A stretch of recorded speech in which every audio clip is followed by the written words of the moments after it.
Hey guys! Welcome to my Batanes vlog. And ngayon, nandito na kami sa airport. I'm so excited na makasama ko kayo sa ating Batanes journey. First time ko ay na makakasama ko mag-Batanes. So, super excited. Kahapon pa kami nagdadasal para sa mas magandang weather kasi sobrang bumabagyo sa Manila. As in, ito yung panahon na ondoy levels na naman daw. So, kanina pa po namin dinadasal ang magandang panahon at ang weather, ang flight na hindi makancel. Tuloy na po. Para kami mga nanalo sa Miss Universe kanina. At sabay-sabay kami nag-yes nung sinabing nagpapaboard na ng mga Basco flights. So, yan. Skyjet po ang nauunang nagbo-board. So, tuloy-tuloy lang po ang pagdadasal. Mas magandang panahon. Yes, sige mami. Guys, grabe, ang ganda-ganda dito sa Batanes. Grabe, ang lamig. Ay, hindi pala. So, ngayon ay on hold pa ang ating flight. Medyo kinakabahan pa ako, pero dasal-dasal lang. At low angle lang tayo ngayon kasi nahirap ng machismis. Ayan, may naririnig tayong hindi nakakatuwa. It's the sound of the rain na sobrang lakas. So, oh my God, wala lang. Update. Circle flight DG6009, your flight is temporarily placed on hold awaiting weather improvement at your destination. May we request all Basco-bound passengers on Circle flight DG6009 to please stay inside the pre-departure area and wait for further announcement. Flight DG6009, your flight is definitely cancelled for today. Definitely cancelled for today due to bad weather at your destination. We request all Basco-bound passengers on Central Flight DG6009 to please proceed to Central Check-in Counter number 5 for your tickets and rebooking.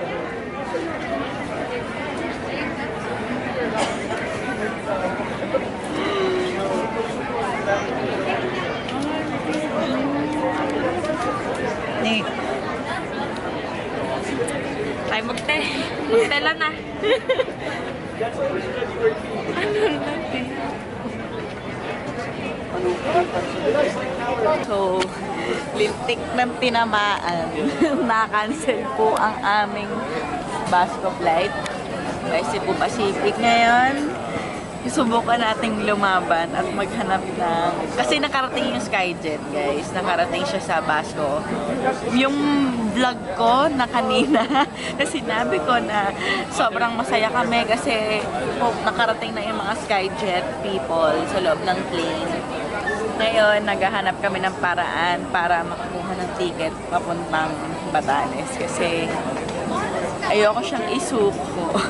Sobrang ganap na yung linggo ko. Ang haba nito. Ang dami kong feelings, guys. Sobrang sakit talaga. Ang sakit ma-cancel.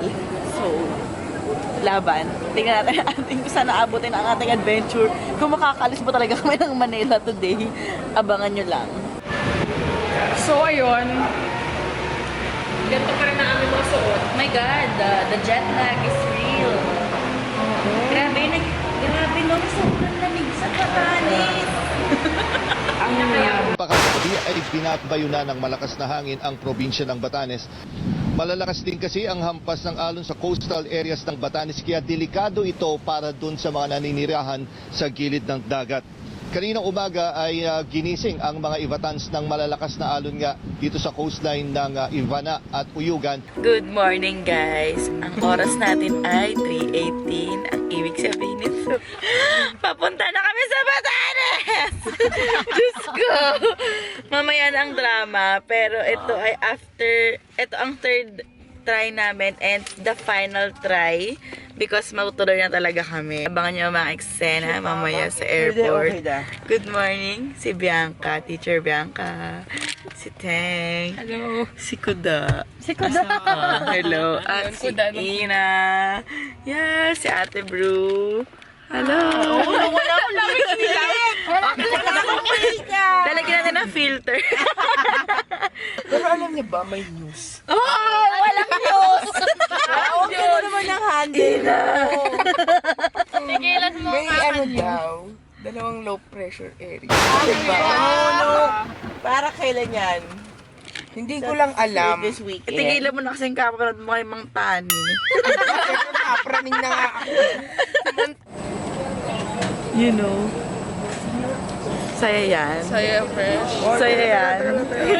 GB lang. Boss James. Teka lang. Nandito na kami sa loob ng boarding area. And ganito din yung last time. Ibibigyan ko kayo ng recap. Flight DG6009, your flight is definitely canceled for today. Definitely canceled for today due to bad weather at your destination.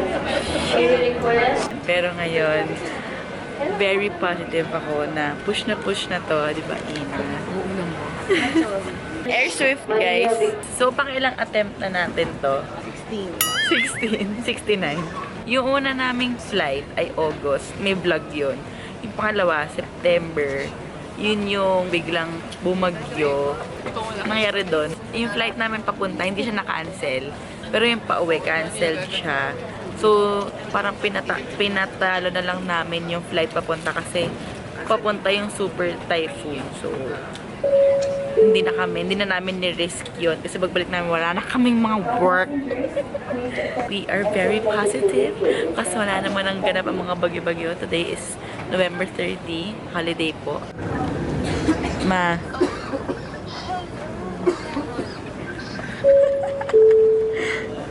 Happy birthday, I love Yes. Ano masasabi mo sa pagpunta ko sa Batanes? Alam mo na yun. Huwag, alam mo na. Maging mauta. Huwag papaloko. Enjoy, happy fun. Yes. Pero pag pinatay ko yung vlog na to, sinisigawan na ako. Charot. all departing passengers on Air Swift 96, 837 to base for the aircraft now through gate number 5 over please. Go. Boom. Boarding. Ako, syempre, gusto ko lang maging sure. Magiging sobrang positive na ako pag nandun na tayo mismo. So, matutulog muna kami. Let's see you later. Dapat pagpapunta ka na sa Remain seated with your seatbelts fastened until the aircraft was prompt to complete stop and the seatbelt sign has been switched off. And please do not stand to get your bags or go to the lavatory until you're advised that it is safe to do so. Before deplaning, please check your surroundings, including seat pockets and overhead compartments, to ensure that you do not leave any of your personal belongings behind. On behalf of your flight deck crew with Captain Maliano, First Officer Villaco, this is Sir Kevin Cruana thanking you for making AirSwift a part of your day. It has been a pleasure serving you. Have a pleasant stay here in Bass. Thank you. Salamat po. Oh my God.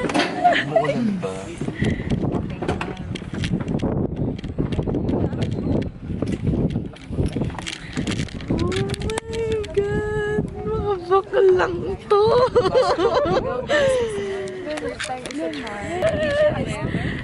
After 3 attempts, oh my gosh, nandito na tayo. Finally. Diyos ko. Para tayong, third timer. Yes, mami. Oh my gosh. Ayan! Hello po! Helen. Ayan. Yes! Ayan na lang po yung luggage po. Ay, eto po. Sinundo kami ni Amboy Hometel. Super, super accommodating. And sobrang on time, guys. Like, pagdating namin, talaga naghihintay na sila. So, may makikita natin ang itsura ng Amboy Hometel. Super excited ako!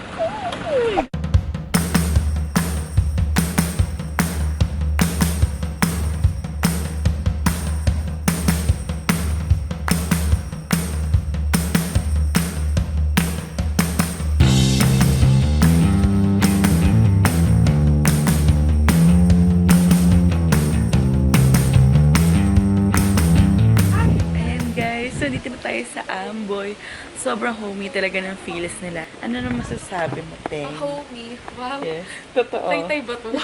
Charot. Diba? Comfortable talaga siya. Tingnan niyo naman yung bag niya, guys. Guys, oh, handa yan. Tampipi. Walis na lang sa ulo yung kulang. Nandito yung restaurant nila, guys. Papakita ko sa inyo yung room namin dito sa Amboy Hometel. Pagkapasok, meron na tayo ating closet. Ganyan. Ooh, may hair dryer. Love it. And then, eto na siya. Hello! Diba? Naka-jacket. Actually, ang lamig ngayon, guys. Sobrang, sabi ko nga, ang dami kong minitbit ng mga sleeveless. Nakakaloka. Tapos may kasama tayong TV. And then table. And basic kitchen needs. We have a fridge. Kettle. May coffee. Also water. Love it. Bottled water. So dito naman yung ating bed. And yung ceiling fan. Kavog. Yan. Meron tayong veranda. Pasabog. Ay. Oh, diba? May veranda yan. Ang ganda-ganda! Shit! Ang nakakatuwa pa kasi guys, 7 AM-ish pa lang ngayon. Pero pinayagan na nila kami mag-check-in. Kasi diba, ang usual check-in time ay 2 PM. Eh bilang early flights talaga sa Batanes, ganyan, hinayaan na nila kami mag-check-in para makapag-rest kami. So, check naman natin yung room nila Ina and nila Teng. Kung itsura na room nila. Tao po. Tao yan. Hello, patingin naman ng room nyo. Ang ganda ng garden talaga. Oh, ay, oh my gosh! Kita niyo. Hello! Hello, Ans. Oh my God, ito na yung garden na nakikita natin kanina. Aba! Aba, ang mga... Yung garden sa taas. Oo, kasi kita mo lahat ng klase ng gulay, sis. Banya, guys. Siyempre, sa pagkuha ng hotel, kino-consider din na ang banyo and ang ganda ng CR nila dito. Of course, kailangan may bidet. Oh my gosh. Ayan. At meron silang hot and cold shower.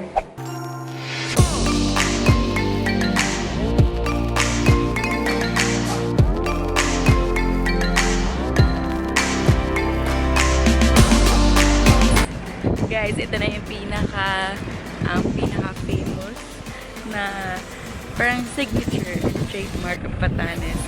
The Rolling Hills.